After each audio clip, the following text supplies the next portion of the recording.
Sevgili bayanlar baylar, kanalıma hoş geldiniz. Tabii ki bendeniz Gökhan Öztürk. Bugün sizlerle beraber Ayvalık'a gidiyoruz. Ama bu kez size şurada ne var, burada ne yenir gibi klasik bir video çekmeyeceğim. Çünkü bir şehri gerçekten tanımak için sadece güzel sokaklarını görmek yetmiyor. Sizin de bildiğiniz üzere. O sokaklarda kimlerin yaşadığını, hangi hikayelerin geride kaldığını, sofralarında ne olduğunu, taşlarında neden böyle olduğunu da bilmek gerekiyor. Biz de dedik ki bugün hani sizlerle beraber Ayvalık'ın görünen yüzünü değil, biraz da görünmeyen hikayesini anlatmaya çalışacağız.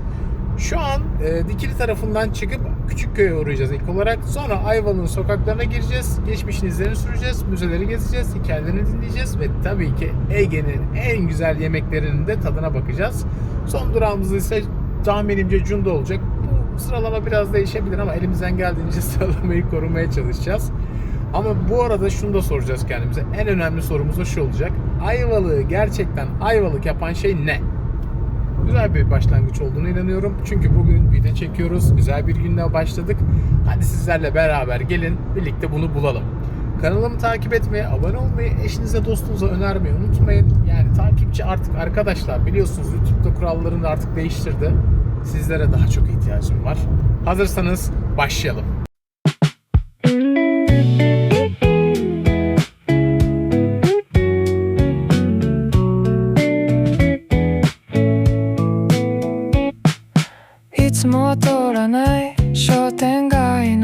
Evet, şu an Küçükköy'deyiz. Buranın eski adı Yeniçeri Köyü. Tarih boyunca farklı toplulukların izin taşıyan bu köy bugün gördüğümüz taş mimarisiyle hala geçmişin izlerini korumakta. Ama ilginç olan şu, bir zamanlar insanların yaşadığı, çalıştığı ve hatta hayat kurduğu bu sokaklar bugün sanatın, turizmin ve yeni nesil işletmelerinde merkezi haline gelmiş durumda. Yani burada geçmişle bugün yan yana duruyor. Birazdan sizlere buraların görsellerini göstereceğim. Bunun haricinde de ama bu arada benim de en merak ettiğim olay şu. Bir yer değişken geçmişin de yapısında aynı zamanda taşıyabilir mi? Yani bence Küçükköy'ün hikayesi biraz da bunun cevabını aramak üzerine kurulabilir diyebiliriz.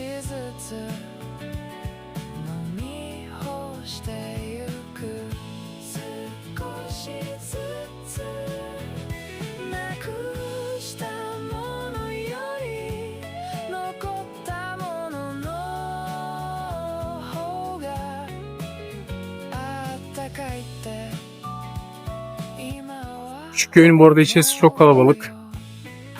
Artık köy olmaktan çıkmış. Biz en son buraya geldiğimizde Cennet'in çocuklarını çekmek için gelmiştik. Daha doğrusu oynamak için gelmiştim.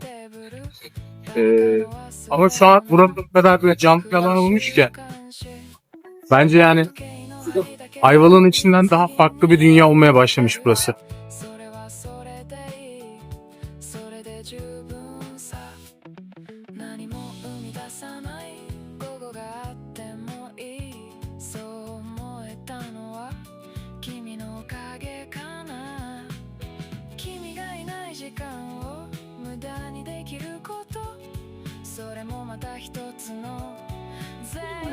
Şu köye şu an Ribitsa yemeye geldik. En son ben buraya Ribitsa yemeye Mart'ta gelmiştim galiba. Bakalım, özlemişim. Burası Boşnak Köyü aynı zamanda. Tarihiyle, dokusuyla. Burada bir sürü Boşnak yaşıyor. Bir yandan da onları da çekeriz. Onların yaptıklarını da anlatmaya çalışırız elimizden. Evet, şimdi Küçükköy'de Damska Ruka adlı Hanımeli yazıyor. Hanımeli Damska Ruka adlı bir mekandayız. Ben daha demin mekanın ismini biraz küfürbari söyledim. Sonra dedim ki ya arkadaş dedim bu mekanın ismi böyle olamaz. Hani bunun dedim bir doğrusunu öğreneyim dedim. Sağ olsunlar bana içeriden bir tane hemen şey getirdiler böyle. Mantımızı söyledik, ribisabımızı söyledik. Yanında bir de kuruk böyle ekşimsi üzümlü bir içecek verdiler. Kendileri üretiyorlarmış. Birazdan içeriği de gösteririm, ürünlerini gösteririm. Hemen size mantıyı göstermek istiyorum. Zaten koruğu gösterdik. Ondan sonra da izniniz olursa ben bunları bir tadacağım. Böyle güzel bir ribissa yaptılar. Tavsiye ediyorum arkadaşlar. Ben buraya inanın ilk yediğimde o kadar hoşuma gitti ki. Size de tavsiyemdir. Gelin Küçükköy'de ribissanızı, boşnak mantınızı yiyin. Burada şunun bir tadına bakayım da. Abi çok ilginç bir tadı var ya. Hafif ekşimsi. Mayhoş ve çok güzel bir tadı var. Göstereyim. Bu içilir. Harbi içilir yani. Böyle farklı tatları seven birisiyseniz kesinlikle içebilirsiniz. Tavsiye ederim.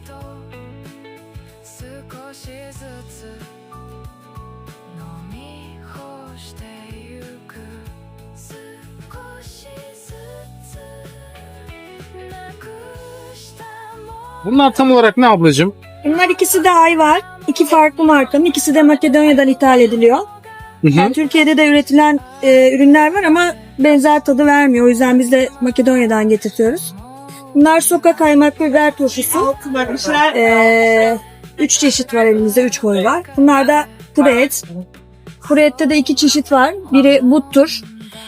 But sert ve yağsız et. Genelde et sevmeyenler tercih ederler. Antrikot yağlı ve yumuşak ettir. Et severlerin tercihi genelde antrikot olur. Şurada isli sucuğumuz var. İsli sucuk. Evet. Burası da isli peynir. Vay. Şöyle hemen göstereyim. Bunların hepsi Boşnak mutfağı öyle mi? Bunların hepsi bizim kahvaltımızda da mevcut. Vay be. Burada hemen şöyle de çekeyim. Mekanı tekrar çekelim. Onu da ben bir alayım. Damska Ruka burası değil mi? Evet. Hanımeli demek Boşnakçı. Heh, onu sorduk. Hanımeli demekmiş burası. Tamamdır. Arkadaşlar buraya gelirseniz burayı da tavsiye ederim. Çok da güzel şeyleri var. Daha deminki içtiğimiz kor. Onu da şöyle çekeyim. Koruk özü. Hatta şöyle de bakın. Şişeli olarak da satıyorlar. Koruk özü, işte vişne özü, kızılcık özü diye. Belediyesi Küçükköy Kent Müzesi'ne geldik. Bakalım içeride neler varmış göreceğiz.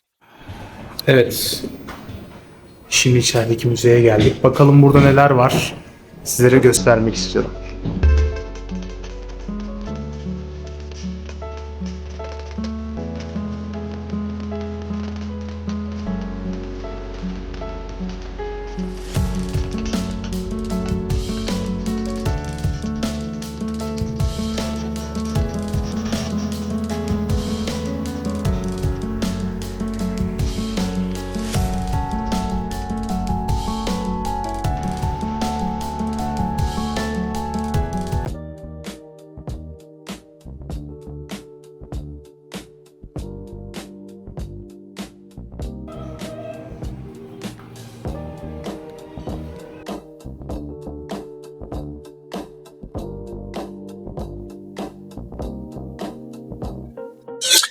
Merhaba. Merhabalar.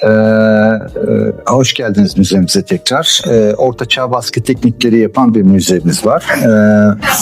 Kuruluşu buranın 1462'lere dayandığı için bir Ortaçağ müzesi yapma fikrim hep benim vardı. Ayvalık'ta da bu noktayı seçme sebebimiz pitoresk bir dokusu var ve 1462'de Fatih Midilli'yi alınca bu askeri üs olarak kullanıyor ve askerler burada 100 yıl kadar kalıyorlar, Yeniçeriler. O yüzden bizim şuradaki tuğlalarda Yeniçeri Hori yazar. Yeniçeriler köyü demek. 100 yıl kadar burada kalırlar. O dönem tabii Ayvalık daha yok. 1750'lerde falan kurulur Ayvalık. 300 yıl sonra kurulur burada. Ama bölgenin Edremit'ten ve Bergama'dan gelen ahali burada Yeniçerilerin aynı ihtiyaçlarını karşılarken bir köyleşme olur. Rum mimarisi hakim olur ama yaklaşık 20 kadar da Osmanlı çapraz tonozlu mimarimiz var ama ağırlıklı Rum mimarisi hakimdir. Yani 60 santim duvar, karede yükseliş ve çatı. Bu doku bizim hoşumuza gidiyor tabii. Pitoresk bir dokusu, sanatsal bir dokusu var. Biz sanatçı arkadaşlarla burada kültür turizmi yapma niyetiyle yaklaşık ben 13 yılı ilk bu binayı aldığımda arkadaşlarımı davet edip burada bir hareketi başlattık. Şu anda köyümüzde 35 kadar kayıtlı sanatçımız var. Operacılar var, ressamlar, yazarlar var. Ben heykeltıraşı olarak şu girişteki heykel benim çalışma. Ve burada yan branş olarak da ortaçağ baskı teknikleri uyguluyorum. Bu makineleri yaklaşık 25-30 yıldır biriktirdiğim makineler. 12 farklı ülkeden makine biriktirmiştim. Burada sanatçılara uygulama yaptırıyorum. Albert Dürer 1490'larda ne yaptıysa skarpelalarla ahşapları oyarak kalıp oluşturuyoruz. Daha sonra da bunlara merdanelerle veya stampalarla, deri stampalarla boya basıp kağıt koyup aktarıyoruz. Ona ksilografi deniyor. Ksilog Latince ahşap demek. Ahşap baskı sanatı. Ksilog Latince ahşap demek. Eğer taş olursa litografi, ahşap olursa ksilografi, ipek olursa serigrafi diyoruz. Bu hepsinin dedesi sayılır. En eski teknik budur. Biz o metotları burada gösteriyoruz sanatçılarımıza. Baskılarının, aplikasyonlarının 1/3'ünü bize verirler. Müze geliri olarak onları satıyoruz. O dönem tabii Orta Çağ'da bu yine benim çalışma gravür de kullanılıyor. Daha sonra 20 yıl kadar bu ksilografi kullanılır, sonra buna geçilir. 20 yıl gibi niş bir zaman aralığında kullandığı için dünyada ksilografi müzelerinin sayısı da azdır. O bizimki de 8 kadar var. O 8'in arasında biz donanım açısından ilk 3'e gireriz. Yani makine parkımız 25 kadar 12 farklı ülkeden makine parkımız var. Onları da sanatçılar dediğim gibi kullanıyorlar. Örnek olarak biz tabii gravürden de örnekler koyuyoruz. Bu yine benim çalışma. Asit indirgemedir bu. Önce ziftle deseni çizeriz. Daha sonra asit atarız. Metal bizim burada skarpelerle oyduğumuzu burada asit yapar. Asit inceltir. Derinlik oluşturur. Bize 1-1,5 milimlik bir rölyef kalınlığı vermesi yeterli. Daha sonra biz buna şuradaki merdanelerle boyamızı basıp kağıdımızı koyup baskımızı alıyoruz. Sol alt hep teknik yazılır. Gravürse gravür, ahşapsa ksilografi, taşsa litografi şeklinde. Burada yaz boyu açık zamanlı Ekim sonuna kadar sanatçılar istediği vakit 3 saat, 5 saat istediği vakitte gelip burada çalışabiliyorlar. 3 günde de bir kalıp çıkıyor. Baskılarında dediğim gibi 1/3'ünü bize verirler. Müze geliri olarak satarız. Bahçemizde görürsünüz birazdan. Orada da sergileme alanları var. 3-4 kadar galerimiz var. Agora kısmı. Küçük Agora diye geçiyor. Agora'da eski antikite dönemlerindeki çarşılar.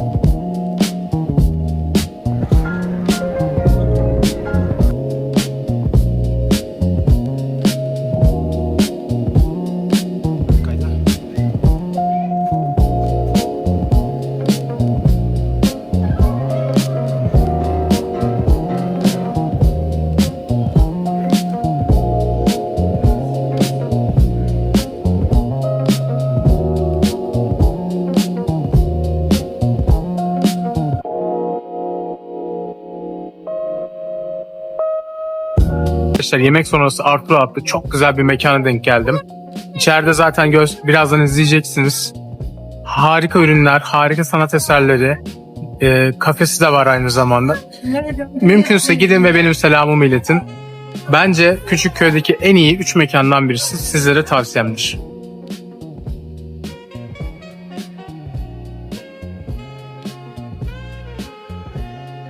Şu an Küçükköy'den çıktık. Küçükköy bize Ayvalık'ın sadece denizden ve plajlardan ibaret olmadığını gösterdi. Şimdi ise biraz daha yukarı çıkacağız ve Ayvalık'ın doğayla olan hikayesine bakacağız. Sıradaki durağımız Şeytan Sofrası. Bu arada şapkamı Mr. Hido hediye etti bana. Kendisine de buradan çok selamlarımı iletiyorum. Teşekkür ederim Mr. Hido.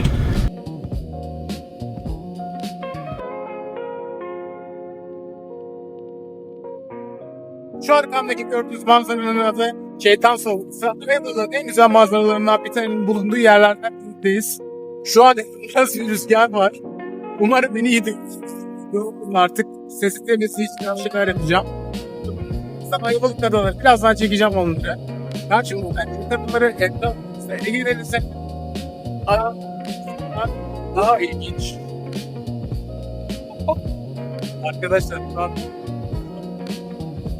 Arkadaşlar burada inanılmaz bir rüzgar var. burası hakkında okulan en meşhur hikayelerden biri. Büyük ihtimalle de anlatamıyorum. Şeytanın ayak izinin bulunması. Birazdan size o tarafları da çekeceğim. Tabii şu an saat bu şekilde bunları iyi söyledim.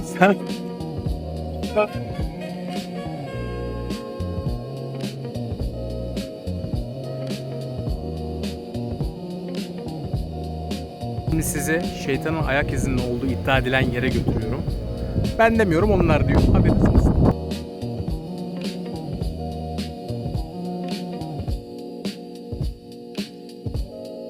Daha demin ben burada konuşmaya çalıştım. Bilmiyorum sesi gelmedi mi? Geldim onu. Rüzgar inanılmaz fazla olduğu için bir şey diyemedim ama hemen burayla alakalı en güzel manzaralardan bir tane olduğunu kesinlikle söyleyebilirim. Zaten şeytan toprası bunu söylememe gerek yok. Şeytan ayak izini gösterdim. Birazdan göreceğiniz ayak izi de o. Bu arada rüzgardan ve yani nasıl bir kafes yaptılarsa içerisine para da atmışlar ama böyle minimal bir şey göstermeye çalıştım. Buraya gelirseniz kendinizi daha iyi görürsünüz. Aynı zamanda bakın şu tarafta Ayvalık Adaları ve Ege Denizi'nin olduğu çok güzel bir manzara. Onu da güzel bir şekilde size görsellerini şu an birazdan ekrana vereceğim. Burası hakkında anlatılan zaten şeyi de söyledim.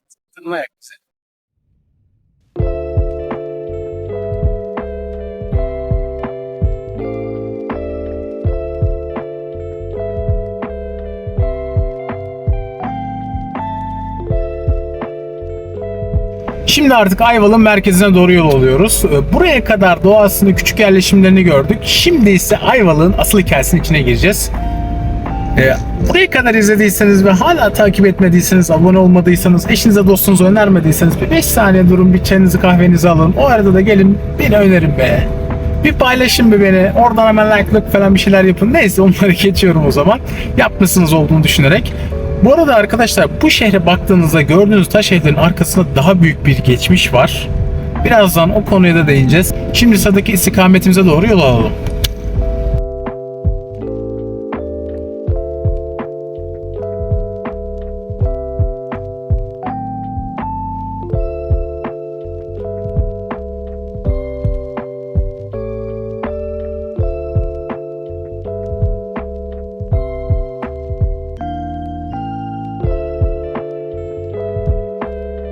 Ayvalık'ın hikayesini sokaktan çıkarıp bir bina içine sokacağız. Burası Taksiarsiz.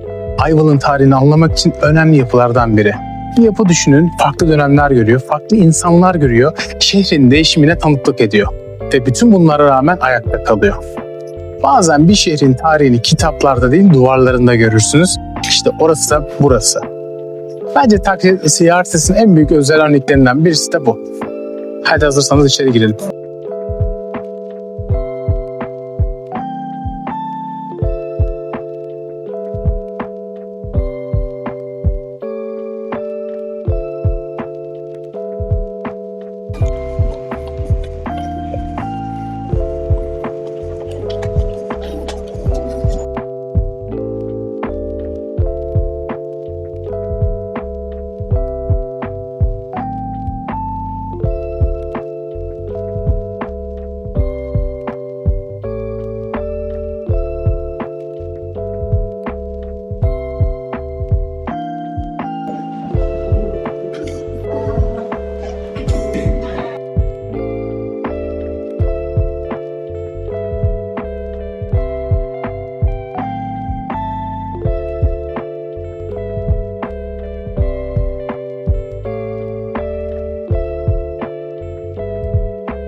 Evet.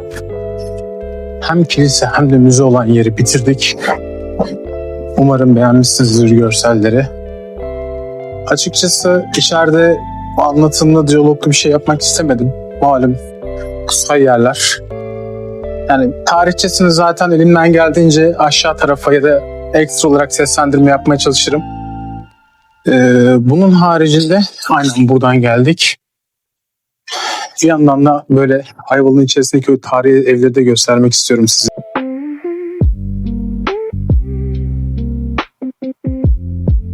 Ayvalık içerisinde bulunan, merkezinde bulunan böyle tarihi Rum evleri bunlar.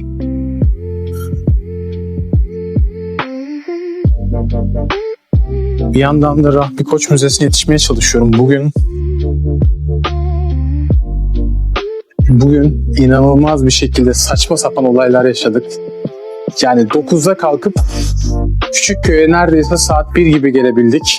Yani her şey kısmet ya. Yani artık bu saatten sonra elimizden geldiğince bir şeyler çekip üretip sizler de umarım güzelce izlersiniz. Güzel bir video olur. Onun dışında ben şöyle Ayvalık içerisinde merkezde bulunan ara sokakları da göstermek istiyorum size. Bakın burası Ayvalık merkez içerisinde bulunan sokaklardan biri. Böyle. artık gimbal bozuluyor diye hem gimbal aldım hem TC aldım. Böyle Ayvalık sokaklarında yürüyorum. Burası da yazlık olduğu için şu an inanılmaz bir şekilde hınç hınç dolu. Bir yandan da etrafı da keşfetmeye çalışıyorum, bir şeyler yapmaya çalışıyorum. Ama yoruldum yani gerçekten. Şu an bakayım bir. Akşam 5, aynen. Bir yandan müzeye yetişmeye çalışıyorum. Bakalım, umarım inşallah yetişebilirim ya, gerçekten. Şu an Ayvalık sokakları, arkam full trafik, önüm full trafik. Yani niye bu kadar bir planlamasızlık mı diyeyim, eski yapılardan dolayı mı diyeyim bilemedim yani. Ama güzel yer ya, ben Ayvalık'ı gerçekten çok seviyorum. Daha çok geliriz umarım. Şimdi çok güzel bir hikayenin içine daha giriyoruz. Bir binanın hayatı olabilir mi? Bence olabilir. Çünkü burası bir zamanlar kiliseydi. Sonra farklı dönemlerden geçti, yıllarca kullanıldı, zarar gördü. Daha sonra restore edilerek müzeye dönüştürüldü. Nerede miyiz? Rahmi Koç Müzesi'ndeyiz. Şu an Rahmi Koç Müzesi'nin 30. yılındayız ve içeriği sizlere göstermek istiyorum. Hazırsanız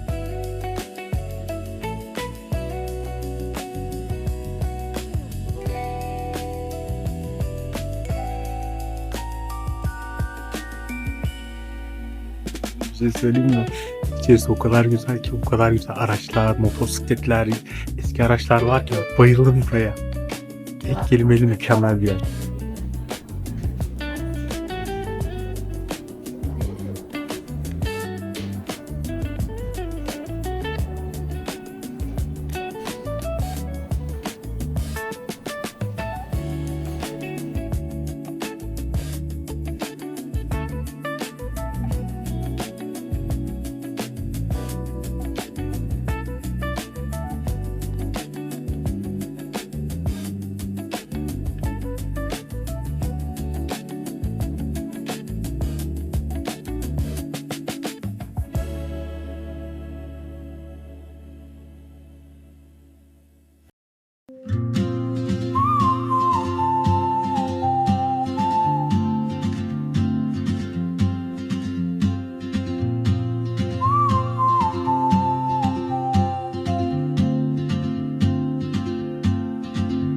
She moves like a map with no borders, a whisper caught in the wind.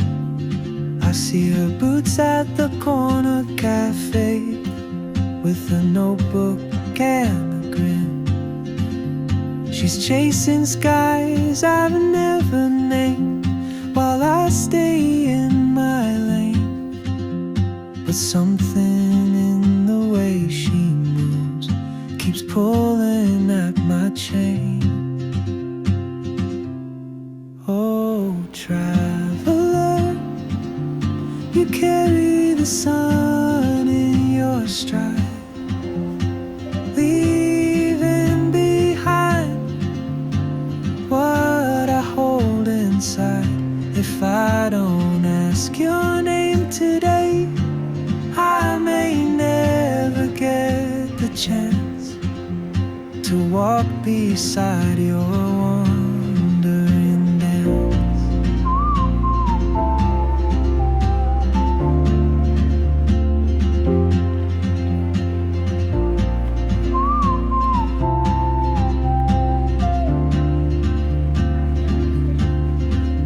She hums a tune I've never heard in languages I can't speak. She writes down cities on her wrist and dreams she'll never keep. I sip my coffee, miss my cue, still anchored by my fear. But time rolls on like open roads, and soon she won't be here. Oh, traveler, you carry the sun in your stride, leaving behind what I hold inside. If I don't ask your name today, I may never get. İçeriği gezdim, dolaştım. bayıldım. walk beside Bayıldım. Bir daha gelmek istiyorum. Bir daha gezmek istiyorum. Daha fazla gezmek istiyorum. Bir de bunun Cunda'da olan versiyonu varmış. Aslında ben oraya da gitmek istiyordum. Yani bir tanesini alıp iki tanesi birden gezebiliyorsunuz arkadaşlar. Bu arkadaş öldüğü için artık tamamen şarjı bittiği için yani bugünlük artık belki Cunda'ya gidebilirsek Cunda'ya gideceğiz. Gidemezsek de artık yavaştan videoyu sonlandıracağım. Bakalım.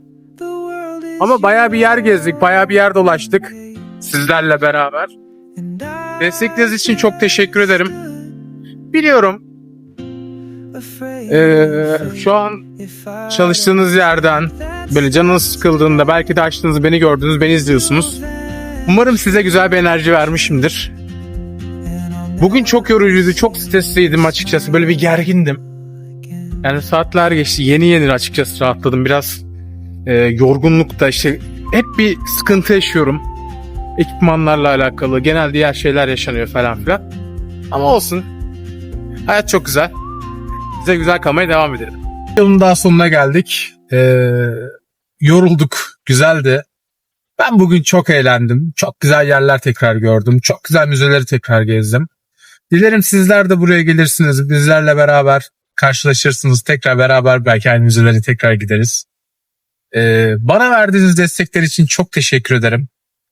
Benim için inanın sizlerle beraber sizlerin de buraları izlediğini düşünerek beraber bir şeyler yapma isteği o kadar güzel ki. Umarım nicelerini yaparız, devam ettiririz. Beni takip etmeyi, kanalıma abone olmayı ve diğer paylaşımları yapmayı da unutmayın. Biliyorsunuz bu şeyler genellikle destekli oluyor ve destek desteği açıyor. Ben sizlerden sadece yanımda olduğunuzu hissetmek istiyorum. Çok teşekkür ediyorum tekrar. Bana destek veren, yanımda olan yani güzel o kadar güzel yorumlar alıyorum ki ve inanın bir sonraki videoyu çekmek için böyle heyecanla kendi içimden ya bir sonraki daha güzel nasıl yapabilirim diye böyle kafamda bir sürü fikirler oluşuyor. Reels'lar atıyorum, komedi Reels'lar, onlara da bakabilirsiniz. Tekrar çok teşekkür ederim. Bitmeden önce bir şey yakalayabilirsem bir yer var. Onu yakalarsam sizi izleteceğim. Yakalayamazsam videoyu burada sonlandıracağım. Kendinize iyi bakın. Hoşça kalın. Öptüm. İyi bakın.